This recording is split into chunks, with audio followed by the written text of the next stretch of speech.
Hey, what's going on, everyone? I'm Chris Kerrigan, your voice of cooking. Today on Making It with Chris, we're cooking up some crispy oven-roasted herb potatoes. And I'm not joking when I say crispy. Thanks to a little bit of science or kitchen wizardry from this little secret ingredient, these guys crisp up unlike any roasted potato I've ever had. The science behind the baking soda is that it breaks down the pectin, which is the potato's cellular glue. And that's as sciencey as I'm going to get. Let's just say it's magic. Start by peeling your favorite tuber, or whatever you have on hand, and cut them into chunks. I'm using yellow potatoes, but feel free to use russets. They'll actually crisp up more than these yellow guys, but I prefer the creamier texture of the interior of the yellow potato. The russets will have a lighter, fluffier middle, like myself. Now let's briefly talk about size and if it matters. I like mine roughly 1.5 inches to 2 inches. Think one chunk, one bite. I feel this gives the maximum crisp to creamy texture ratio. If you go larger, you'll be cutting them in half on your plate, reducing that crispy surface area per bite. But do what you like, I'm not here to judge. Next, we're going to prep the rest of our ingredients. A couple of sprigs of rosemary, and give that a fine chop. Moving on to the garlic. Remove the woody root end and give it a whack, or two, with the side of your knife to separate the skin from the clove. I'm going with a medium dice, but feel free to use a garlic press if you like. Lastly, some flat leaf parsley. Remove the stems, but no need to go crazy. Some stem is fine, it's all going to get chopped up.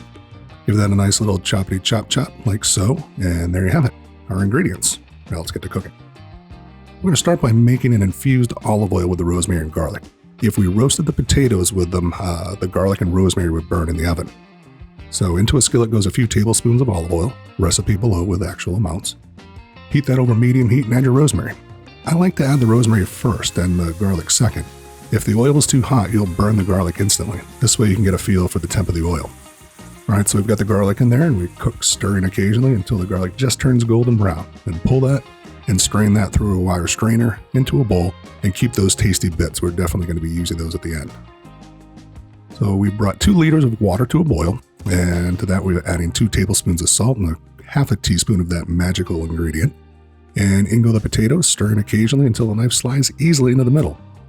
Drain and add those potatoes back to the pot and let it sit to steam off some of that excess moisture. Now the fun part.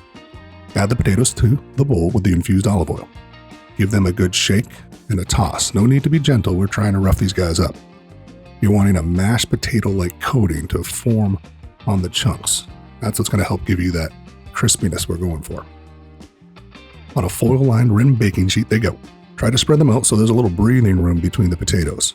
Next, season with salt and pepper. Typically, I add the salt and pepper to the bowl when I toss them, but I forgot, so better late than never. Into a 450-degree oven they go for 20 minutes. At that point, take them out and give each potato a flip and put it back in the oven for another 30 to 40 minutes. Transfer the cooked potatoes to a large bowl. Add the reserved cooked garlic and rosemary bits, as well as some fresh chopped parsley, and give it a toss. There you have it. Super crispy, uber tasty, oven roasted herb potatoes. Perfect for any meal, breakfast or dinner. These are so delicious. I hope you'll give these a try. Be sure to leave me a comment and hit that subscribe button to come along this journey that is Making It with Chris. Until next time, get in the kitchen, put a smile on someone's face, keep a smile on yours, and most importantly, be a good human being. Thanks for watching, everyone.